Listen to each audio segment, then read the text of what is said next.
আসসালামু আলাইকুম। চলে আসলাম শরীয়তপুর কোটাপাড়া ব্রিজ, বড় ব্রিজ, যেটা গত কুরবানি ঈদে উদ্বোধন করা হয়েছে, কিন্তু আনুষ্ঠানিক উদ্বোধন করা হয়নি। পবিত্র ঈদুল আজহা উপলক্ষে গাড়ি গুড়ি চলে ওই ছোট ব্রিজটা দিয়ে খুব রিস্ক হয়ে যায়, তাই এই ব্রিজটার কাজ এখনো সম্পূর্ণ হয়নি। তাই উদ্বোধন করে দিয়েছেন গাড়ি চলাচলের জন্য, কিন্তু বাকি কাজ চলতেছে। এখন কাজও চলতেছে, গাড়িও চলতেছে। আমিও আসলাম আজকে, এই প্রথম উঠলাম এই ব্রিজে। ভালো লাগলো, একটু ভিডিও করলাম। ওই যে পাশে হলো ছোট ব্রিজটা, আগে যে ব্রিজটা ওটা দিয়ে গাড়ি চলাচল করে, কিন্তু বড় গাড়িগুলো এটা দিয়ে চলাচল করে।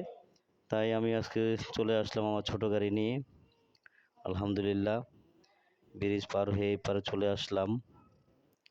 আস্তে আস্তে নামতেছি।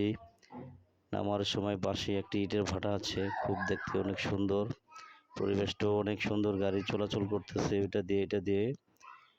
যাই হোক, অবশেষে চলে আসলাম ব্রিজ পার হয়ে। ভাঙা রাস্তা, আস্তে আস্তে গাড়ি চালাই। সবাই ভালো থাকুন, সুস্থ থাকুন। আসসালামু আলাইকুম।